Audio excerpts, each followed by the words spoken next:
Здравствуйте, в студии Николай Борисов и обзор чрезвычайных происшествий. В Жиганском районе руководитель одного из предприятий умудрился присвоить свыше 87 тонн газового конденсата.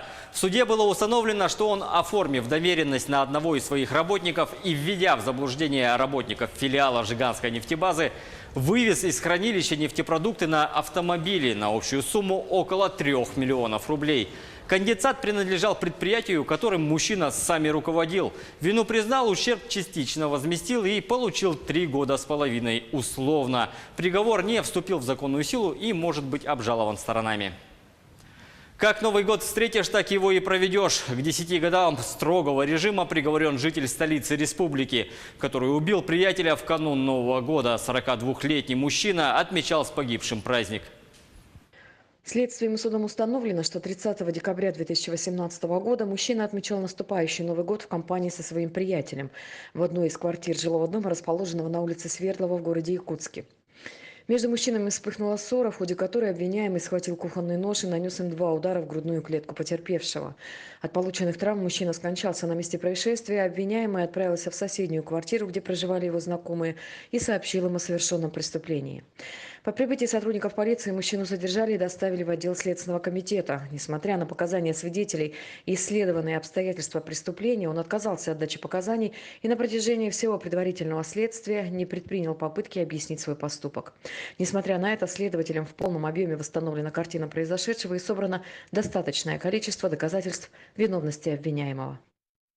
А прокуратура Ленского района защитила право детей на охрану здоровья. После проверки было выявлено, что Ленская ЦРБ не провела профилактический осмотр детей, которые достигли 10-летнего возраста. Обратившись в суд, надзорный орган выиграл дело, и теперь дети, рожденные в 2008 году, пройдут профилактику. Решение не вступило в законную силу и может быть обжаловано сторонами.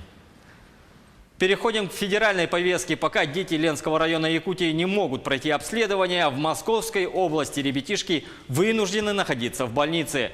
На кадрах следователи, которые посетили 2 малышей. 28 мая их мама обратилась в один из хостелов.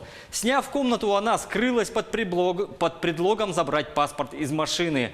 Вышла из здания и не вернулась. Сотрудники гостиницы обратились в правоохранительные органы. Дети направлены в медицинское учреждение до выяснения всех обстоятельств. Проводится следствие, мать ищут. Противоположная ситуация уже в самой Москве. Тут следователи вернули матери похищенного сына. Поводом для возбуждения уголовного дела стало обращение женщины о том, что ее малолетний сын в ноябре 2015 года безвестно исчез. Расследованием установлено, что после бракоразводного процесса суд определил место проживания ребенка с матерью, однако отец не согласился с данным решением и похитил ребенка. С момента возбуждения уголовного дела следователям проведена масштабная работа, направленная на установление местонахождения мальчика. Проведены необходимые следственные действия со следователями субъектов Следственного комитета Российской Федерации.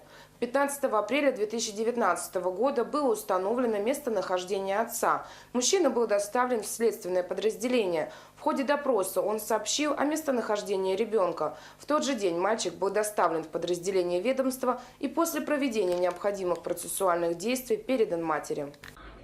Помнишь? А помнишь вот эти песни такие? Были танцы, помнишь, как были? На море помнишь, как были?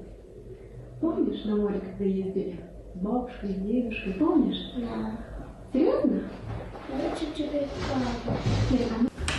Как у тебя дела? Хорошо.